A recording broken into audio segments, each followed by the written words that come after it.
जय हिंद। जैसा कि हेडिंग में लिखा हुआ है, solution of linear differential equation of second order by using method of variation of parameter. तो ये जो है अनदर मेथड है हमारा linear differential equation of second order with variable coefficient का सॉल्व करने का। तो ये मेथड बहुत इंपॉर्टेंट है एग्जामिनेशन पॉइंट ऑफ व्यू से। इस मेथड को हम सॉल्व करने का तरीका को समझेंगे और फिर एक क्वेश्चन बनाएंगे कि किस प्रकार से हम सॉल्व करते हैं।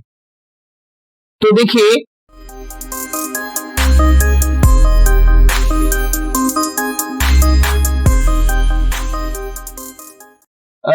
Method of variation of parameter का क्या मतलब है कि जैसे हमारा इसमें क्या होता है कि अगर आपको सॉल्यूशन पता है, सॉल्यूशन आपने एज्यूम कर लिया, जैसे मान लीजिए क्या है कि कोई second order linear differential equation with variable coefficient दिया हुआ है, तो वहां अगर आप कंप्लीमेंट्री फंक्शन फाइंड कर पाते हैं, तो कंप्लीमेंट्री फंक्शन एक्चुअली होता क्या है, तो आप C1 some function of x plus C2 some function of x, कुछ ऐसा ही आता है।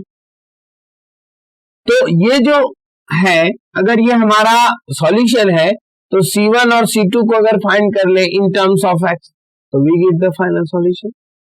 नहीं तो मेथड क्या है कि क्वेश्चन में देखेंगे हम लोग method of variation of parameter में कि हम लोग C1 और C2 को फाइंड करने का प्रयास करेंगे, जो हमारा आर्बिट्ररी कांस्टेंट है। ठीक है, तो जैसे फॉर एग्जांपल हमारा जो क्वेश्चन है, इस क्वेश्चन को सॉल्व करते हैं, उसके बाद किसी भी प्रकार का डाउट हो तो आप कमेंट कर सकते हैं। क्वेश्चन है solve, very important question examination point of view से। क्वेश्चन है d2y by dx square plus y is equals to 10x। देखिए, ये जो प्रॉब्लम है, ये प्रॉब्लम आप देख पा रहे हैं, वेरिएबल कोएफिशिएंट दिख भी नहीं रहा है, नहीं, लेकिन कहा है using method of variation of parameter solve this differential equation. तो आप इसे तो आप आराम से कर सकते हैं, प्रीवियस जो कोएफिशिएंट विद कांस्टेंट कोएफिशिएंट है उस मेथड से भी कंप्लीमेंट्री फंक्शन पर्टिकुलर बीटा का। बट अगर एग्जाम में वेरिएशन ऑफ पैरामीटर रहा, और रहता ही है, बहुत इंपॉर्टेंट क्वेश्चन है यूनिवर्सिटी एग्जाम के पॉइंट ऑफ व्यू से, तो ये जो है d2y by dx square plus y is equals to 10x with variation of parameter, solution करने का तरीका क्या है। सबसे पहले हम लोग क्या करेंगे, the given differential equation can be written as solution. The given differential equation can be written as, ऐसे लिखेंगे, रिटेन एज ऐसा लिखेंगे, d square plus 1 into y is equals to 10x। तो देखिए, अब यहां से एक्सिलरी इक्वेशन आराम से लिख सकते हैं ना। तो auxiliary equation, the auxiliary equation is क्या हो जाएगा, m square plus 1 is equals to 0 and this implies m बराबर plus minus iota. Therefore complementary function complex cube again आ गया, तो C1 cos आयोटा का कोएफिशिएंट यानी C1 cos beta, this is 1 plus C2 sin, यही ना आएगा हमारा। अब हम लोग क्या करेंगे, लेट a एंड b, यानी यहां जो हमारा C1 and C2 are function of x। अगर हम C1 और C2 को फंक्शन ऑफ x समझे, नहीं, तो यही हमारा फाइनल सॉल्यूशन कहलाएगा after solving C1 and C2। ये जो CF आया हमारा, ये जो CF आया, अगर हम यहां जो है कि C1 और C2 को फंक्शन ऑफ x समझे, यानी if we suppose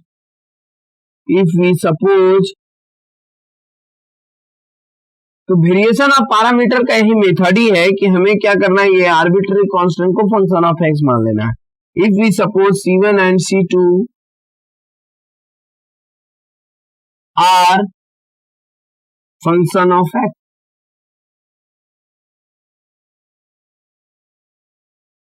देन ये जो कंप्लीमेंट्री फंक्शन यही इस डिफरेंशियल इक्वेशन का सॉल्यूशन कहलाता है ना। Then CF is called solution of a general solution of given differential equation। तो हम y लिखेंगे, जैसे सॉल्यूशन कह दिए तो y लिखना होगा, क्योंकि y डिपेंडेंट वेरिएबल है। तो y is equals to C1 cos x plus C2 sin x, call it two. अब हमें क्या है, अब तो सॉल्यूशन बोलेंगे हम लोग, बट C1 और C2 का वैल्यू निकालेंगे तभी। तो C1 और C2 का वैल्यू निकालने के लिए क्या करेंगे, इसको डिफरेंशिएट कर लीजिए, क्योंकि हमने क्या मान लिया है, C1 और C2 को फंक्शन ऑफ x। तो डिफरेंशिएट करेंगे, dy बाई dx निकालेंगे, d2y बाई dx स्क्वायर निकालेंगे, और इसमें जैसे ही पुट करेंगे तो उसके बाद C1 और C2 सॉल्व हो जाएगा। तो differentiate to with respect to x क्या हो जाएगा, dy by dx is equals to C1 बाहर cos x का माइनस sin x बोले नहीं,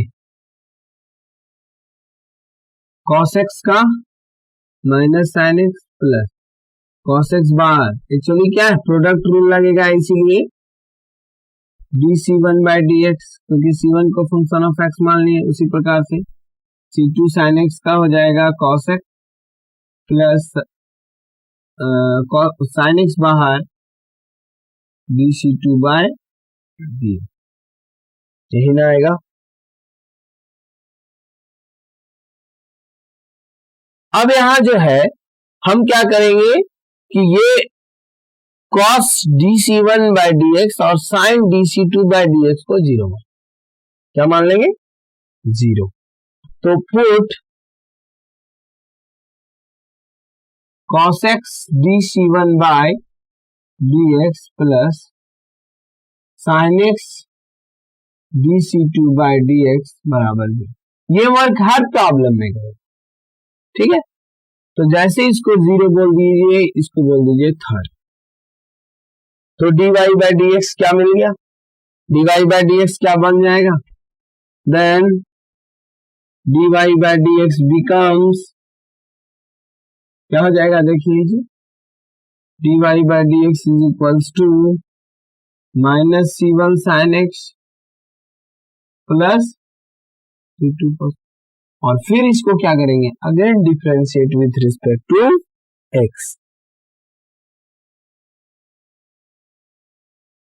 again differentiate with respect to x, क्या हो जाएगा, d2y by dx square is equals to product rule यहाँ फिर, तो माइनस C1 sin x का cos x plus minus sin x बाहर dC1 by dx plus C2 बाहर minus sin x plus cos x बाहर dC2 बाई,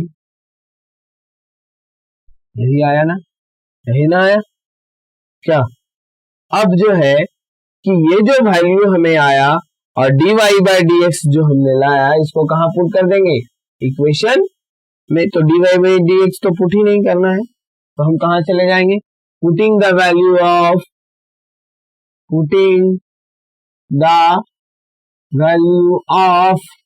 देख लीजिए, putting the value of d2y by dx square and y कहाँ, in given differential equation, in given differential equation we get, क्या मिलेगा, क्या था हमारा, था d2y by dx square plus y is equals to 10x। तो इसके प्लेस पे क्या पुट करेंगे, minus C1 cos x minus sine x dc1 by dx minus c2 sine x plus cos x dc2 by dx plus y क्या है, y जो हमारा ये सॉल्यूशन है, c1 cos x plus c2 sin x बराबर 10x। तो यहां से देखिए c1 cos x से c1 cos x cancel, c2 से c2, तो क्या मिल गया, दिस इंप्लाइज, इसको राइट साइड ले जाइए तो sine x dc1 by dx प्लस इसको हो जाएगा तो minus cos x dc2 by dx और दिस इज प्लस 10x बराबर 0। एक्चुअली मेरा एम क्या है, हम लोग का एम है कि C1 और C2 का मान निकालना। तो एक इक्वेशन यहां आया, नहीं cos x dc1, और हम लोग एक मेथड क्लास 10 से जानते हैं, है ना, कैसा मेथड, क्रॉस मल्टीप्लीकेशन का नाम हम लोग क्लास 10 से ही सुनते आ रहे हैं, ये तो बहुत स्टैंडर्ड समय आ गया है, तो हम लोग उस मेथड को जानते ही होंगे। उस मेथड को थोड़ा सा हम रिमाइंड कर लेते हैं ताकि यहाँ सॉल्यूशन करने में, यानी हम लोग थर्ड और फोर्थ को क्या करेंगे, बाय क्रॉस मल्टीप्लीकेशन मेथड से सॉल्व करेंगे। Now solving third and fourth by cross multiplication method, method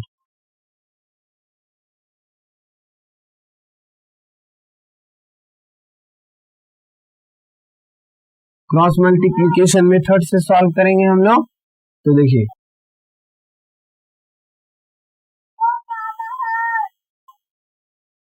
ये है और ये है, क्या कहता है, थोड़ा सा मेथड को रिमाइंड कर ले रहे हैं, देख लेंगे क्या होता है। तो ax प्लस by या a1x plus b1y plus c1 is equals to 0, a2x plus b2y plus c2 is equals to 0 जब रहता है नहीं, तो क्या होता है, x divided by is equals to minus y divided by this is equals to 1 divided by, क्या करते हैं, जैसे x के नीचे b1 c2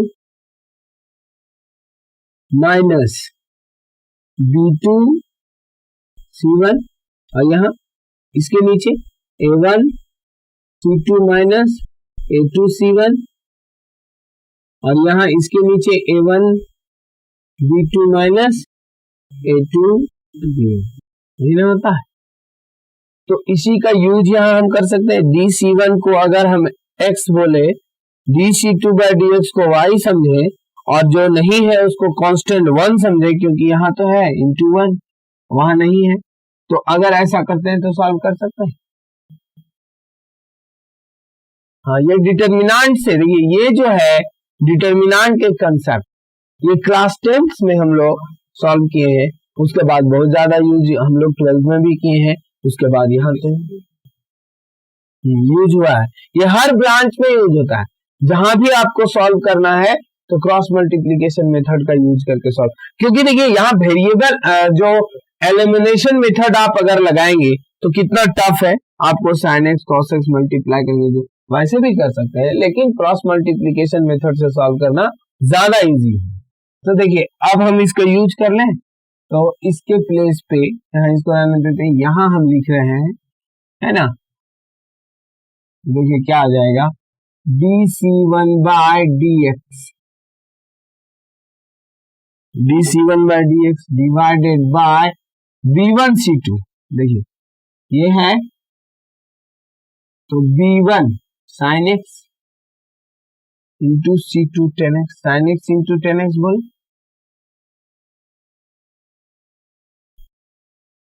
और माइनस b2, तो b2 ये इंटू c1, तो यहाँ तो क्या है, एक जो ये रहेगा 0 इंटू 1 इज इक्वल टू 0 बोल दीजिए, तो वो वैनिश कर जाएगा प्रोडक्ट से, तो ये आ जाएगा 0, लिखने की जरूरत नहीं है। This is equal to dc2 minus dc2 by dx divided by a1 sin x into 0 sine x into, अच्छा यहां से ले रहे हैं, यहां से इसको पहले बोल रहे हैं, तो cos x into tan x, cos x into tan x, और फिर यहां से साइन एक्स इंटू 0 खत्म। This is equals to 1 divided by, फिर इसको ले लेंगे, cos x into minus cos square x, और फिर minus sine x into sine x minus sine x. तो वैसे अगर जिनको दिक्कत है ना, जिन्हें कंफ्यूजन लग रहा है, इसको एक बार यहां लिख लीजिए।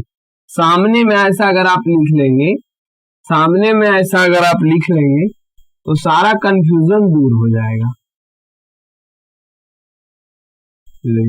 ये सारा कंफ्यूजन यहां से दूर हो जाएगा। क्या लिख रहे हैं? dc1 बाय dx, तो ये लिख रहे हैं, मतलब यहां गुना करेंगे sin x into tan x minus, तो cos x यहाँ 0 खत्म हो गया, इतनी जरूरत नहीं। फिर इसको जब dc2 बाय dx लिखेंगे cos x into tan x, ठीक है, और इसको करेंगे 0, 1 डिवाइडेड बाय को दिक्कत इधर लेना, तो 1 डिवाइडेड बाय आ जाएगा आपका, देखिए माइनस कॉस स्क्वायर एक्स, दूसरे माइनस साइन स्क्वायर एक्स, हाँ या नहीं। डिटर्मिनेंट का कंसेप्ट लगा लीजिए। अगर कभी कभी और भी दिक्कत होता है तो इसको और इजी करने का तरीका है ऐसा, dc1 by dx, dc2 by dx और 1, और फिर इसका coefficient cos x, sin x 0 और sin x minus cos x 10x, ये ले लीजिए, है ना। इस मेथड से भी इजीली कर सकते हैं, क्योंकि होता क्या, फर्स्ट उठाए नीचे लिखना है ये sin x इंटू 10x, फिर इसको लिए तो सेकेंड माइनस माइनस आता है, cos x इंटू 10x यहाँ से यहाँ 0, और जैसे 1 आए तो माइनस cos स्क्वायर एक्स और फिर माइनस। तो आप ये मेथड का यूज करेंगे, यहां से आप देखिए कि आराम से सॉल्यूशन पॉसिबल है। कैसे? यहां से इसको कर देंगे, अब क्या फर्स्ट और लास्ट ले लीजिए, तो dc1 taking first last, taking first and last, first and last क्या हो जाएगा, dc1 by dx divided by sin x into 10x is equals to 1 by minus 1, क्योंकि ये क्या आ जाएगा, देखिए जैसे माइनस कॉमन लेंगे cos square x plus sin square x 1, this implies dc1 by dx is equals to minus sin x into 10x, नहीं minus sin x into 10x, और इसका इंटीग्रेशन हम करेंगे। अब वेरिएबल सेपरेबल लगा लीजिए, तो the integration of dc1 is equals to minus, हमारा टारगेट क्या है, C1 फाइंड करना, तो कहां पुट थोड़ी, यहां हम dc1 का मान निकालना है ना वेरिएबल सेपरेबल से, तो dc1 is equals to minus sin x, और इसको sin x into cos x बोल दी डिवाइडेड बाय cos x और dx, ये sin स्क्वायर x आ गया, और sin स्क्वायर x को 1 माइनस cos स्क्वायर x बोलने में कोई आपत्ति नहीं है, तो बेसिक स्कूल का कंसेप्ट है। डिवाइड करेंगे तो ये sec x और यहां से माइनस cos dx, और आप देख पा रहे हैं कि हमारा जो है सॉल्यूशन इजीली दिस लेफ्ट में dc1 का इंटीग्रेशन c1, तो this implies c1 is equals to क्या आ गया, माइनस sec x का क्या होता है, log of sec x plus 10x, और minus minus plus cos x का sin x, नहीं, और आर्बिट्ररी कांस्टेंट नया अब यहां हम देंगे ना, क्योंकि ये सॉल्यूशन जैसे आया तो हम नया आर्बिट्ररी कांस्टेंट देंगे, क्या दे दिया जाए, सपोज कैपिटल ए, ठीक है। अब C2 के लिए second and last, also taking second and last, minus dC2 by dx divided by cos x into tan x is equals to, फिर से -1 ही बोल देते हैं, तो this implies माइनस से minus cancel, dC2 by dx is equals to cos x tan x, और cos x tan x क्या आ जाएगा, आप देख पाएंगे sin x by cos x cut जाएगा, sin x वेरिएबल सेपरेबल से dC2 is equals to sin x into dx, और आफ्टर इंटीग्रेशन ऑन इंटीग्रेशन आ जाएगा C2 is equals to sin x का हम जानते हैं माइनस cos x प्लस नया constant भी दे दीजिए। तो ये जो C1 आया, ये जो C2 आया, इसको अगर हम उस कॉम्प्लीमेंट्री फंक्शन जहां हम सॉल्यूशन माने थे, this is the final solution, yes या नो, तो हमारा क्या आ जाएगा फाइनल सॉल्यूशन, तो हम पुट कर देंगे, putting the value of, hence complete solution is given by, complete solution is y बराबर क्या था, हमने C1 को x का फंक्शन माना था, C1 x cos x plus C2 x sin x, यही था ना, तो यहाँ C1 x के जगह पे हम पुट कर देंगे इसको, आ जाएगा आपका minus log of sec x plus tan x plus sin x plus a bracket में cos x प्लस C2 क्या आया है, C2 minus cos x plus b into sin x, this is the final solution. एक और तरीका है, आप इसी तरह रहने दीजिए, है ना, हम लोग इसी तरह रहने देंगे, और अगर C1 और खाली लिख देंगे वेयर C1 इज दिस, तो this is the final solution by using method of separation of variable. आप इसी प्रकार के कुछ क्वेश्चंस को कर सकते हैं। फॉर इम्पोर्टेंट क्वेश्चन है d2y by dx square plus 4y is equals to 4 tan x 4 tan 2x। Another problem d2y by dx square plus y is equals to sec x। तो ये सब प्रॉब्लम को हम लोग method of variation of parameter के मदद से कर सकते हैं। एक और प्रॉब्लम लिखिए, बहुत इंपॉर्टेंट प्रॉब्लम है, ये सब एग्जाम यूनिवर्सिटी एग्जाम में आया भी है, तो ये सब क्वेश्चन को आप ट्राई कर लेंगे, ज्यादातर चांस ये, और जो अभी बनाए हैं उसका चांस 100% है। तो आप लोग method of variation of parameter, उम्मीद है कि आपको समझ में आया होगा। साथ ही साथ आपको अगर कहीं भी कोई डाउट है तो आप कमेंट करके पूछ सकते हैं। चैनल को सब्सक्राइब कीजिए, लाइक कीजिए। Thank you for watching. कि नेक्स्ट वीडियो जल्दी ही आपके पास लाएंगे। Thank you. जय हिंद।